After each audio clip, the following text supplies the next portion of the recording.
রমজান পেলেন, গুনাহ মুছতে পারলেন না। কপালটা যদি নতুন ব্রিজে নিয়ে ভেঙে ফেলেন, তাও দুঃখ মুছবে না।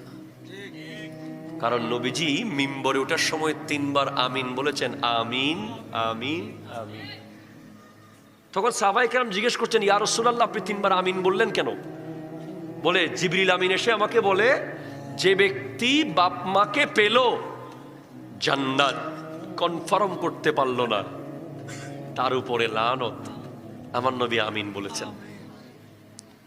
দ্বিতীয় বলে, যে ব্যক্তি রমজান পেল, নিজের গুনাহগুলো সব মুছে ফেলতে পারলো না, তার উপরে লানত। নবীজি আমিন বলেছেন। আর যে ব্যক্তি আমার নাম শুনলো, দরুদ পড়লো না, আমার নাম উচ্চারণ করলো, দরুদ পড়লো না, তার উপরে লানত। নবীজি আমিন বলেছেন। তাহলে আপনাকে বুঝতে হবে, এই সুবর্ণ সুযোগ গতকাল যারা মরে গেছে তারা আর পাবে না।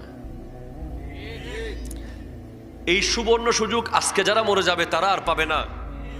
এই সুবর্ণ সুযোগ আগামী 17 তারিখের মধ্যে যারা দুনিয়া থেকে চলে যাবে তারা কোনোদিন আর পাবে না। তাই আমরা দোয়া করি, আল্লাহ, আল্লাহুম্মা বারিক ফি শাবান।